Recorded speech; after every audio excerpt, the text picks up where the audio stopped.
नमस्कार, खबरें खेती की में आपका स्वागत है। सबसे पहले मुख्य समाचार। कोल्ड स्टोर के लिए एनएचबी देगा सब्सिडी। सरकार बनाएगी 10 मसाला पार्क। लक्ष्य से अधिक गेहूं खरीद का अनुमान। सोयाबीन का निर्यात मार्च में सुधरा।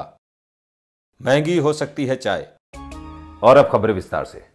देश में फल सब्जियों की भंडारण क्षमता में काफी कमी है, जिस कारण काफी मात्रा में फल सब्जी बर्बाद हो जाते हैं। भंडारण क्षमता को बढ़ाने के उद्देश्य से राष्ट्रीय बागवानी बोर्ड यानी एनएचबी ने चालू वित्त वर्ष 2012-13 में 5 लाख टन की अतिरिक्त क्षमता के कोल्ड स्टोरेज निर्माण के लिए सब्सिडी देने का लक्ष्य तय किया है। 5000 टन की क्षमता के हिसाब से इस दौरान लगभग 100 कोल्ड स्टोरों के निर्माण के लिए सब्सिडी दिए जाने की योजना है। एनएचबी सीधे किसानों को बैंकों के माध्यम से सब्सिडी जारी करता है। निवेशक को पहले बैंक से ऋण पास करवाना होता है, उसके बाद एनएचबी को बैंक के माध्यम से आवेदन करना होता है। कोल्ड स्टोर के निर्माण के लिए ऋण 6000 से 8000 रुपए प्रति टन के आधार पर जारी किया जाता है। फलों के रखरखाव के लिए बनाए जाने वाले कोल्ड स्टोर के लिए निवेशकों को अधिकतम एनएचबी 72,000 रुपए प्रति टन के आधार पर सब्सिडी जारी करता है। कोल्ड स्टोर निर्माण के लिए एनएचबी परियोजना की कुल लागत का 40% बतौर सब्सिडी प्रदान करता है। ये सब्सिडी 5000 टन भंडारण क्षमता के गोदाम पर होती है। पहाड़ी तथा अंडमान जैसे जनजातीय क्षेत्रों में 5000 टन की क्षमता के कोल्ड स्टोर के लिए सहायता राशि 55% है।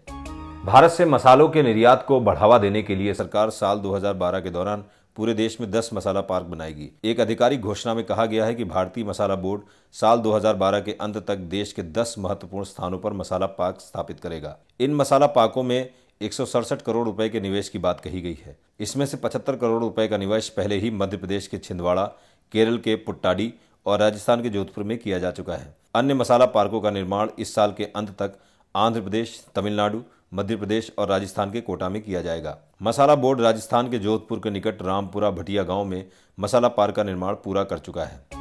चालू विपणन सीजन के लिए केंद्र सरकार ने गेहूं का न्यूनतम समर्थन मूल्य बढ़ाकर 1285 रुपए प्रति क्विंटल कर दिया है। साथ ही मध्य प्रदेश और राजस्थान सरकारों ने गेहूं खरीद पर किसानों को 100 रुपए बोनस देने की घोषणा की है। ऐसे में चालू विपणन सीजन में गेहूं की सरकारी खरीद खाद्य मंत्रालय द्वारा तय किए गए लक्ष्य 318 लाख टन से भी अधिक होने का अनुमान है। भारतीय खाद्य निगम यानी एफसीआई तथा राज्य सरकारों को मिलाकर कुल खाद्यान्न भंडारण क्षमता लगभग 575 लाख टन है। दूसरी ओर केंद्रीय पूल में 1 मार्च को 545 लाख टन का स्टॉक मौजूद था। चालू रबी विपणन सीजन 2012-13 के लिए खाद्य मंत्रालय ने 318 लाख टन गेहूं खरीद का लक्ष्य तय किया है। ऐसे में लगभग 288 लाख टन खाद्यान्न के भंडारण के लिए परेशानी आ सकती है। सरकार ने 2009 में 152 लाख टन अतिरिक्त भंडारण क्षमता तैयार करने की योजना बनाई थी। इसमें से अभी तक केवल 5 लाख टन की भंडारण क्षमता तैयार हो पाई है। हालांकि अतिरिक्त भंडारण क्षमता को मंजूरी दे दी गई है। केंद्र सरकार का कहना है कि राज्य सरकारें अपने कोटे का अनाज पूरा नहीं उठा रही हैं, लेकिन सरकार का कहना है कि तमाम मुश्किलों के बावजूद भंडारण में कोई दिक्कत नहीं आएगी।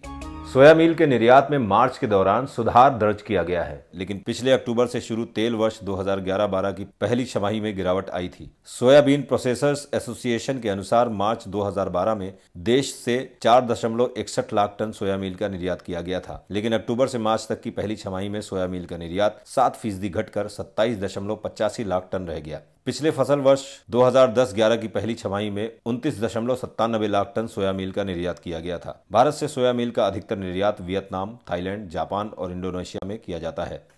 लगभग हर भारतीय की चहेती चाय के भी महंगे होने के आसार हैं। चाय उत्पादक क्षेत्रों में बारिश के अभाव में मार्च के दौरान चाय का उत्पादन 30% कम रहने की आशंका है। इससे चाय नीलामी मूल्य पिछले साल की समान अवधि की तुलना में 20 से 25 रुपए प्रति किलोग्राम ज्यादा है। सिलीगुड़ी में नीलामी संख्या 14 के दौरान नई चाय का नीलामी मूल्य 154 रुपए प्रति किलोग्राम रहा है। दूसरी ओर अप्रैल में भी उत्पादन घटने की आशंका है, जिससे आगे भी भाव में तेजी रह सकती है। हालांकि कारोबारियों के मुताबिक पिछले 3-4 दिनों से हो रही बारिश से अप्रैल के अंतिम सप्ताह में उत्पादकों को राहत मिलने की उम्मीद है। नीलामी मूल्य में तेजी के कारण चाय की थोक व खुदरा कीमतों में भी तेजी आई है। पिछले 1 माह में दिल्ली थोक बाजार में अच्छी क्वालिटी की चाय का भाव 150 से 200 रुपए से बढ़कर 180 से 225 रुपए प्रति किलोग्राम हो गया है। मध्यम दर्जे की चाय 120 से 150 रुपए से बढ़कर 160 से 200 रुपए प्रति किलोग्राम के भाव पर बिक रही है।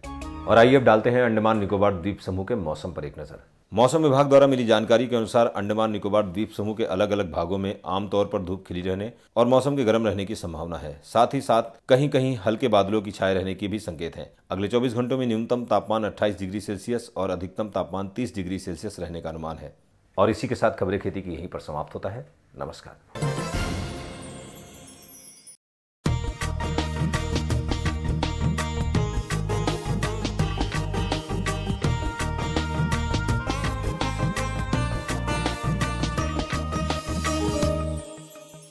मंडी भाव बुलेटिन में आप सभी का स्वागत है। आइए डालते हैं विभिन्न राज्यों की विभिन्न मंडियों से प्राप्त हुए ताजा मंडी भावों पर एक नजर। आइए सबसे पहले देखते हैं अंडमान निकोबार द्वीप समूह की विभिन्न मंडियों में कुंदरू के ताजा भाव किस प्रकार दर्ज किए गए। अंडमान निकोबार द्वीप समूह की रंगत मंडी में कुंदरू का न्यूनतम मूल्य 3,000 रुपये प्रति क्विंटल और अधिकतम मूल्य 3,500 रुपये प्रति क्विंटल दर्ज किया गया। और अंडमान निकोबार द्वीप समूह की बातू बस्ती मंडी में कुंदरू का न्यूनतम मूल्य 4,000 रुपये प्रति क्विंटल और अधिकतम मूल्य 5,000 रुपये प्रति क्विंटल दर्ज किया गया। और अब तमिलनाडु की विभिन्न मंडियों में धान के ताजा भावों पर एक नजर। तमिलनाडु की कोविलापट्टी मंडी में धान का न्यूनतम मूल्य 900 रुपये प्रति क्विंटल और अधिकतम मूल्य 1,100 रुपये प्रति क्विंटल दर्ज किया गया। और तमिलनाडु की मेलूर मंडी में धान का न्यूनतम मूल्य 750 रुपये प्रति क्विंटल और अधिकतम मूल्य 850 रुपये प्रति क्विंटल दर्ज किया गया। अंडमान निकोबार द्वीप समूह की विभिन्न मंडियों में कच्चे आम के ताजा भाव इस प्रकार रहे। अंडमान निकोबार द्वीप समूह की रंगत मंडी में कच्चे आम का न्यूनतम मूल्य 1,800 रुपये प्रति क्विंटल और अधिकतम मूल्य 2,200 रुपये प्रति क्विंटल दर्ज किया गया। और अंडमान निकोबार द्वीप समूह की बाथू बस्ती मंडी में कच्चे आम का न्यूनतम मूल्य 2,000 रुपये प्रति क्विंटल और अधिकतम मूल्य 2,500 रुपये प्रति क्विंटल दर्ज किया गया।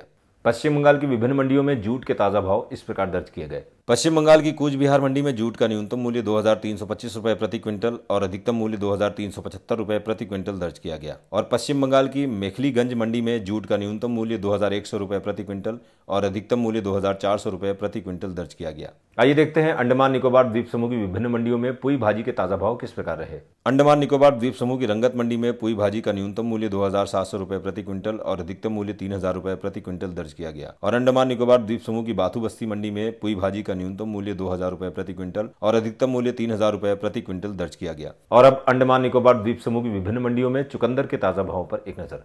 अंडमान निकोबार द्वीप समूह की रंगत मंडी में चुकंदर का न्यूनतम मूल्य 5,000 रुपये प्रति क्विंटल और अधिकतम मूल्य 6,000 रुपये प्रति क्विंटल दर्ज किया गया। और अंडमान निकोबार द्वीप समूह की बाथू बस्ती मंडी में चुकंदर का न्यूनतम मूल्य 5,200 रुपये प्रति क्विंटल और अधिकतम मूल्य 5,500 रुपये प्रति क्विंटल दर्ज किया गया।